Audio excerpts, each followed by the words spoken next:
What is logarithm? Logarithm क्या है? अगर आप देखें तो हम ये लिख सकते हैं जी, लॉगरिथम इज द, मैं अगर जस्ट वन सेंटेंस में लिख रहा हूँ, log form, log short form में लिख रहा हूँ, logarithm is the reverse of exponent. अब एक्सपोनेंट क्या है? हम सिंपली कह रहे हैं जी logarithm is the reverse of exponent. आप जानते हैं कि जब सबसे अगर आप एडिशन की बात करते हैं तो आप नंबर्स को ऐड करें, 4 + 4 + 4 + 4, तो हमारे पास आंसर कितना आ जाएगा? 250। हमारे पास आंसर आएगा 16। अब ये 4 को हमने 4 टाइम्स ऐड किया तो हमारे पास 16 आंसर आया। अगर आप 4 को, अब इसकी ये थी एडिशन, दिस इज एडिशन। अब एडिशन की शॉर्टेस्ट फॉर्म हमने मैथमेटिशियंस ने मल्टीप्लिकेशन जो है वो बताई है कि जिसमें आप, अगर आपने 4 को 4 टाइम्स ऐड किया, यानी 4 दफा ऐड किया, तो आप 4 को 4 टाइम्स मल्टीप्लाई कर लें तो आपके पास तब भी 16 आंसर आ जाएगा। अब इसका मतलब एडिशन की शॉर्ट फॉर्म मल्टीप्लिकेशन। फिर मल्टीप्लिकेशन में भी अगर आप देखें तो अगर आप 4 को 4 टाइम्स मल्टीप्लाई करें, let's say 1 time, 2 time, 3 times, 4 times, तो इट टेक्स टाइम, ये इस पे थोड़ा वक्त लगेगा आपको। 4 टाइम्स 16 करेंगे, फिर 60 जो है 4 हो जाएगा, फिर 256 हो जाएगा, ये हमारे पास आ गया 256। अब मैथमेटिशियन ने देखा जी इसकी भी शॉर्टेस्ट फॉर्म निकाली जाए, तो इसकी शॉर्टेस्ट फॉर्म उन्होंने बोला जी इसको अगर हम एक्सपोनेंट की फॉर्म में लिखते हैं, 4 raised to power 4 is equal to कितना है? 256। अब यह यानी अगर एक्सपोनेंट में देखा जाए तो हम क्या करते हैं कि जितनी टाइम वो नंबर मल्टीप्लाई हो रहा है उतनी हम उसके ऊपर पावर लगा देते हैं। This is called base. जिस नंबर की पावर ली जाती है उसको हम बेस कहते हैं, और जो पावर होती है उसको हम एक्सपोनेंट कहते हैं। तो ये है बेसिकली एक्सपोनेंट। अब एक्सपोनेंट किससे से सॉल्व करते हैं? जब हम ये बात करें जी 4 raised to power 4 है तो वो किसके इक्वल होगी? अब इसका मतलब ये होता है कि 4 को 4 टाइम्स मल्टीप्लाई करें और आपके पास आंसर आता है 256। मैंने बोला जी logarithm, log is the reverse of exponent, यानी रिवर्स ऑफ एक्सपोनेंट से मुराद क्या है कि अब मैं बोलूंगा कि 4 की किस पार्ट के लिए मेरे पास आंसर जो है वो 256 आएगा। अब ये जो है दिस इज कॉल्ड लॉगरिथम, यानी अगर मैं इसको लॉग फॉर्म में लिखूं तो मैं इस तरह से लिख सकता हूं, इसी जो एक्सपोनेंट फॉर्म में हमारे पास ये लिखा हुआ है 4 raised to power 6 4 is equal to 256 में लिखूंगा ये लॉग ऑफ 256 जो है विद पार, विद बेस 4, यानी बेस अगर 4 रखी जाए तो 4 की किस पार के लिए आपके पास आंसर 256 होगा, तो हम कहते हैं दैट इज 4। तो ये हमारे पास कहलाती है जी लॉगरिथमिक फॉर्म। अब इसको रीड कैसे करेंगे? रीड इसको से करेंगे, log of 256 to the base 4 is equal to 4। अब हम देखेंगे क्या हर एक नंबर का लॉगरिथम लेना पॉसिबल है? इसको स्टडी करने के लिए हम इसके डिफरेंट केसेस जो है वो लिख लेते हैं यहाँ पे, या केसेस बना लेते हैं। अगर आप केस 1 की बात करते हैं तो हम यूं यहाँ पे देखते हैं कि क्या अगर मैं, अगर लॉगरिथम का, अगर किसी नंबर का मैं लॉग लेता हूँ, यानी अगर मैं देखता हूँ जी कि log of 4 to the base 4 is equal to what, यानी ये किसके किसके बराबर होगा? अगर मैं 4 का लॉग लूं और बेस भी 4 रखूं तो वो किसके बराबर होगा?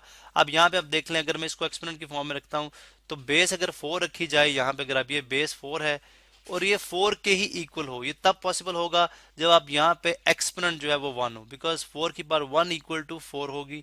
तो मालूम हुआ जी कि यहाँ पे हमें एक और हम नतीजे पे पहुंचे जिसको हम यूं लिख सकते हैं कि लॉग ऑफ, यानी log of the base to itself ये हमेशा क्या होगा? ये हमेशा 1 के इक्वल होगा। यानी किसी भी नंबर का जो है लॉग जब आप उसकी बेस के बराबर रख के लेंगे तो आपके पास जवाब हमेशा 1 आएगा। इसी तरह आप यूं भी देख सकते हैं कि अगर आप किसी भी नंबर का लॉग, यानी logarithm of 1 to any base, ठीक है, यानी अगर आप कहते हैं जी लॉग ऑफ 1 टू बेस जो भी रख लें, लेट्स से हम यहाँ पे जो है वो 98 बेस रख लेते हैं, log of 1 to the base 98 is equal to किसके बराबर होगा? हमेशा आपको पता है किसी नंबर की पावर जो है सिवाय जीरो के, किसी नंबर की पावर जब आप जीरो लेंगे तो वो किसके इक्वल होगी? 1 होगी। तो यहाँ पे हमें 98 को बेस रख के 1 के इक्वल लेके आना था, इस तरह से कि अगर हम 98 की कोई ऐसी पावर ले जिसका ऐसा एक्सपोनेंट यहाँ पे लिखें जिससे वो 1 आ जाए तो वो 0 है।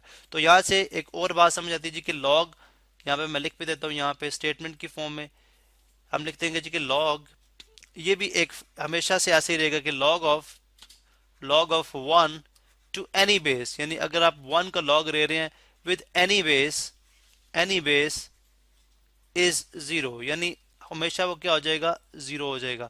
अब उसके बाद अगर आप देखें तो यहाँ पे एक और थोड़ा सा इसको, इसी पॉइंट को अगर मॉडिफाई करते हैं तो हम कहते हैं जी कि आप नेगेटिव नंबर का यहाँ यानी यहाँ से तमाम एनी बेस से मुराद हमारी, जब बेस को थोड़ा स्पेसिफाई करें तो हम यूं कहते हैं कि बेस नेगेटिव नहीं होगी, यानी अगर आप यहाँ पे बेस नेगेटिव रख देंगे तो आप जानते हैं, लेट सपोज मैं लिखता हूँ log of base minus two, और इसकी चले हम log of two to the, बल्कि log ऑफ कर लेते हैं, log of 10 to the base -2 is equal to what number.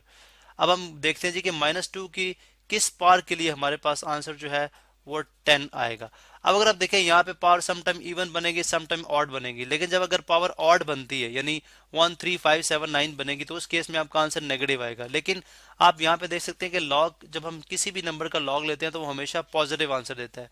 Log हमें हमेशा पॉजिटिव रियल नंबर देगा, तो इसका मतलब ये हुआ कि लॉग को हम जो है वो नेगेटिव, यानी लॉग की बेस हम नेगेटिव नहीं रख सकते, तो ये क्या हो जाएगा, अनडिफाइंड। इसी तरह से लॉग जो है वो कभी नेगेटिव भी नहीं हो सकता। यहाँ पे अगर आप देखें तो मैं यहाँ पे डी पॉइंट में लिख देता हूँ जी कि लॉग ऑफ चलें 4 log of -7 to the base 4 is equal to what, यानी वो क्या नंबर हो, क्या एक्सपोनेंट होगा कि अगर मैं बेस 4 रखूं तो वो -7 के इक्वल आ जाए।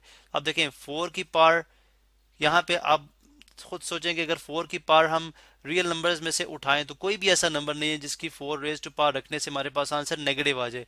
अगर आप इवन रखेंगे, बिकॉज आपको पता है कि एक्सपोनेंट जो है वो आप नेगेटिव नहीं रख सकते, एक्सपोनेंट पॉजिटिव रखेंगे, जब एक्सपोनेंट पॉजिटिव रखेंगे तो आपका आंसर भी पॉजिटिव आएगा। इसका मतलब है नेगेटिव नंबर्स का भी लॉगरिथम पॉसिबल नहीं है, ठीक है।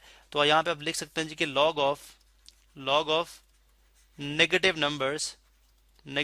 नंबर्स डज नॉट एग्जिस्ट, ये भी एग्जिस्ट नहीं करता। इसी तरह से जब आप लॉगरिथम को प्रॉपर्ली डिफाइन करेंगे कि लॉगरिथम की प्रॉपर डेफिनेशन क्या है, तो उसको अभी हम यहाँ पे लिखते हैं, उसको हम यहाँ पे स्क्रीन पे हम इसको डिफाइन करेंगे प्रॉपर लॉगरिथम को। जिस फॉर्म में इसकी डेफिनेशन होती है कि हम कहते हैं जी if a raised to power y is equal to x, this implies that y is equal to log of x to the base a। और हम यहाँ पे ये भी कह देंगे कि यहाँ पे ax y जो है ये तमाम बिलोंग करते हैं रियल नंबर से, लेकिन X Y belong to real number, लेकिन इनके अंदर से, इनकी डोमेन से कुछ वैल्यूज आपने निकाल देनी। जैसे आप यूं बोलेंगे जी x जो है वो ग्रेटर देन 0 होना चाहिए, यानी आपका जो x है, यानी जो नंबर जिसका आप जिस लॉगरिथम लेने पे जो आपके पास आंसर आएगा वो ग्रेटर देन 0 होना चाहिए, मीन के पॉजिटिव नंबर होगा कोई। उसके बाद आप ये कह रहे हैं कि a is not equal to 1, या a जो है वो नेगेटिव भी नहीं हो सकता। बेस आपकी नॉट इक्वल टू 1 हो सकती है, ठीक है, यानी 1 के बराबर भी नहीं होगी, और आपकी बेस जो है वो नेगेटिव भी नहीं हो सकती। उसके बाद अगर एक और पॉइंट देखें तो यहाँ पे हमने उस पॉइंट को भी हाईलाइट कर दें। अगर आप किसी भी नंबर की पावर, लेट सपोज हम उसको एज ए पॉइंट ई अगर यहाँ पे देखें तो वो इस तरह से हो जाएगा कि अगर आप किसी भी नंबर का लॉगरिथम लेते हैं, यानी with base 1, let suppose log of 100 with base 1 is equal to what, तो यहाँ पे भी अनडिफाइंड होता है, बिकॉज अगर आप बेस 1 रख दें तो 1 की कोई भी पावर लेने से आपके पास आंसर 100 नहीं आएगा, बिकॉज 1 की कोई भी पावर ली जाएगी, ये एक ट्रिवियल सोल्यूशन होता है, ठीक है। इसकी कोई भी आप पावर लेंगे तो ये 1 ही रहेगा, इसलिए यहाँ पे भी आपका लॉगरिथम अनडिफाइंड होता है। तो आपने देखा जी कि बेस आपकी नेगेटिव भी नहीं हो सकती, बेस आपकी 1 भी नहीं हो सकती, और इसी तरह आपका जो x है वो ग्रेटर देन 0 ही होगा।